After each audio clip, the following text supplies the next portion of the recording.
Please rewind this cassette.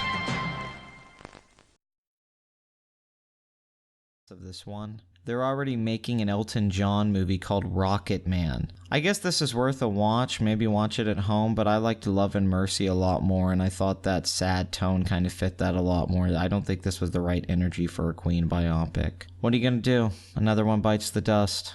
6 out of 10. So right out of the gate, this was way, way better than Bohemian Rhapsody. Dexter Fletcher, the guy who replaced Bryan Singer on Rhapsody, directs this energetic musical starring Eggsy. The musical aspect gives this movie nice pacing. Well, maybe until the last 30 minutes. I won't lie, I do think this film sort of peaks early on. The structure of this film is set around Elton going to rehab and telling his story via flashbacks. Because this is a story Elton is telling, it allows the film to be more fantastical than most biopics. Not all the facts are right, something I complained about with Bohemian Rhapsody. But it almost doesn't matter because the film is really trying to just be its own thing. This is more of a movie. I think this is a more complete vision, an idea well executed. I like the conceit of this film. It's not that different from the way they structured everything in that movie around Live Aid. But I just think this is actually more creative, and they're not taking this historical event and recreating it in the same way.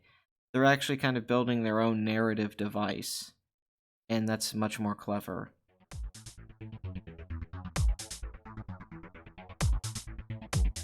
What did you say your name was again? My name is. Hi, my name is. What? My name is. My name is. My name is. It's named Sadie. You know, sure, I wanted more time spent on Elton and his music writing process. I think sometimes they lean too much on set pieces. And the thing that's weird about this is the movie was working without musical numbers. Surprisingly, this movie is very funny and filled with really fine performances across the board. I couldn't believe Rob Stark was in this. Also, I think he has a future in playing pricks. Let's talk about some highlights. The comedy of this film snuck up on me. I was worried when I started laughing at the opening shot of the movie. Like, I was laughing in the theater and I'm like, oh no, this is going to be horrible.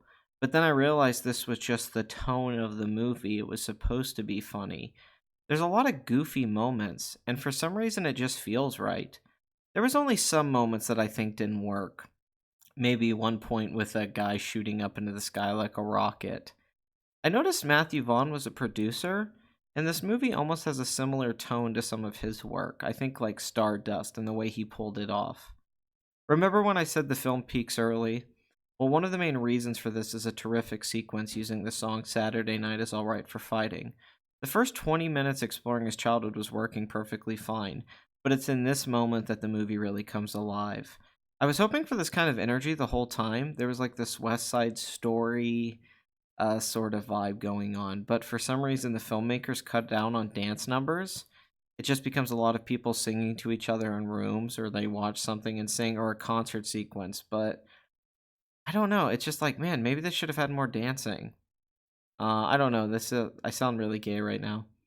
Anyway, I love the scene, and I thought it kind of sold the movie perfectly, like what this movie could be, and making a musical out of a musician. Eggsy's actually pretty great in this. When I first saw Kingsman, I was worried about him because I remember in the trailers he seemed like some cliche asshole douchebag kid. I really went for Colin Firth and Sam Jackson, Matthew Vaughn. But the thing I think most works about Kingsman is that he's actually great, and that's kind of the trick of the movie. You know, by the end, it becomes his movie. The third act, it's Eggsy's film. And in the process, it's selling us on the fact that he's going to be a new action star with his own franchise and that we want sequels. But at the same time, it also sells us on Egerton as a movie star. And that's kind of Matthew Vaughn, I think, knew that when he was making it.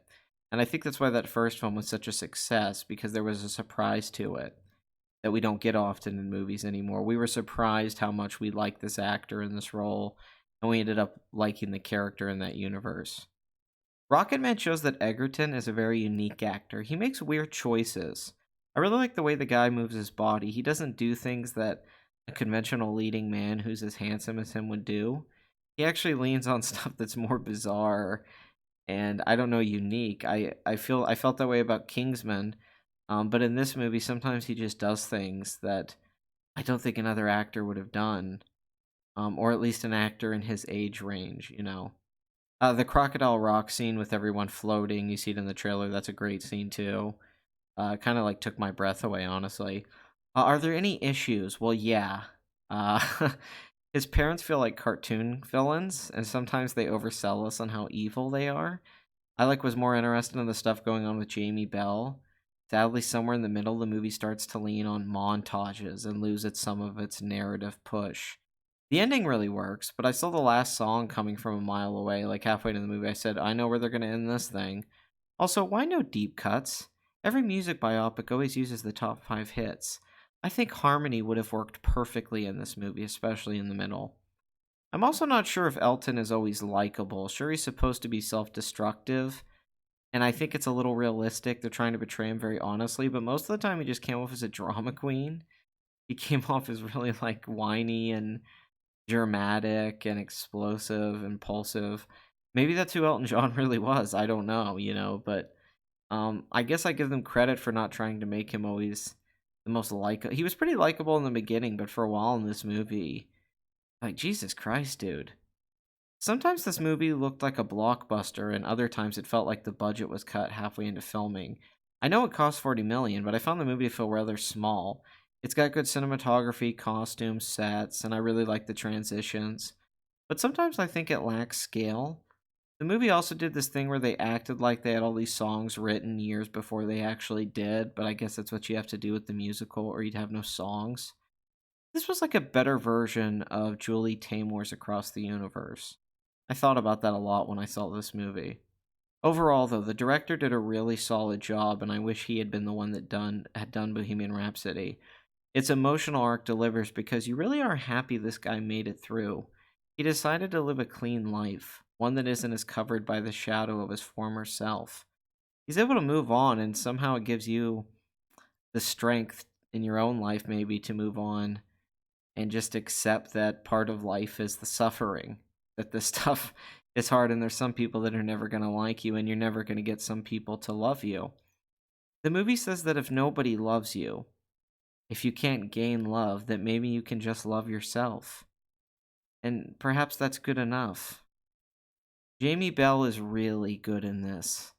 And it was nice to see him in something good. I feel like Hollywood has let this guy down. Am I the only one who's on the Jamie Bell train and doesn't like that he's in so many shitty movies? I like the camp of this movie. I guess that's what I'm saying. There was something campy about it. It played like a Ken Russell film, and that was sort of perfect. To go the Tommy approach with it. What a good idea.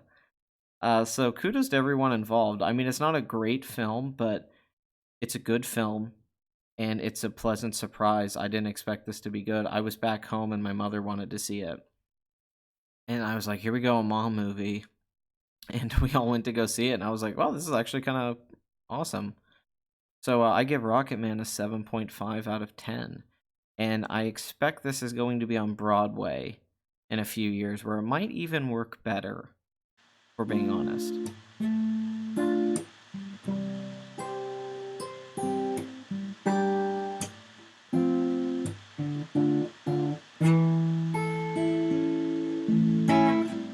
Hello, baby, hello. Haven't seen your face for a while. Have you quit doing time for me? Are you still the same spoiled child?